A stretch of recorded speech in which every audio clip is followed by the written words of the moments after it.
Le journal du Salon de la Radio avec la Fabrica News.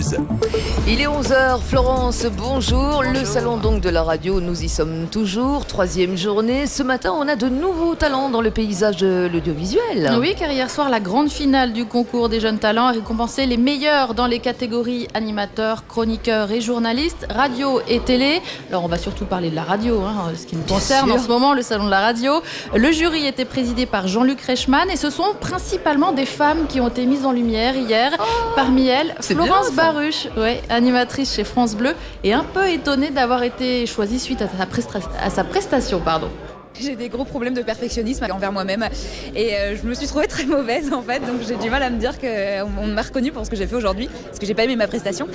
Mais ça, c'est moi et mes névroses, on va dire. Je suis contente parce que j'essaye de faire au mieux et ça, c'est récompensé. Et comme l'a dit Jean-Luc Reichmann, c'est le travail qu'il a reconnu en moi et c'est ça que j'avais envie de montrer. Je pense que c'est ma valeur ajoutée, c'est pas mon physique ou ma créativité, c'est mon travail et ça, c'est bien. Je sais pas si ça peut déboucher sur un boulot, mais j'espère que ça débouche sur des rencontres. Et en télévision, c'est Pauline Strosser, sourde et muette, qui a conquis le jury avec son émission en langue des signes sur France 5.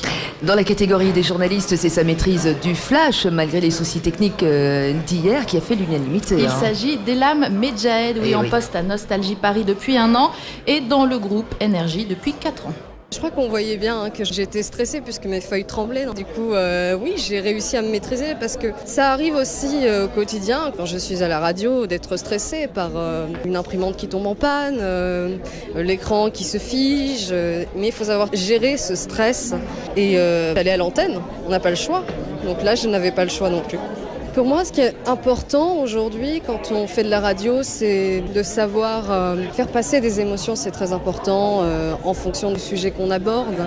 Et je crois que c'est ce qui fait vraiment que l'on écoute plus ce que la personne dit. C'est la forme qui fait qu'on arrive à écouter le fond. Et un prix qui revient en télé à Apolline de Malherbe, journaliste politique de BFM Télé. N'oublions pas de citer les lauréats dans les catégories des chroniqueurs. En radio, Diane Thibaudier de Sweet FM et Aurélie Aimé de 100% Max sur M6. Alors, dans le flash de 14h, Florence, tu vas revenir et nous aurons le plaisir d'entendre un certain Jean-Luc Reichmann qui était président du jury, si je ne m'abuse. C'est ça, un certain Jean-Luc Reichmann qu'on ne présente plus, animateur télé et radio depuis 30 ans, mais également comédien. Il nous fera part de sa perception du métier. Eh bien, nous avons hâte d'entendre cela. Merci beaucoup, Florence. Rendez-vous donc à 14h.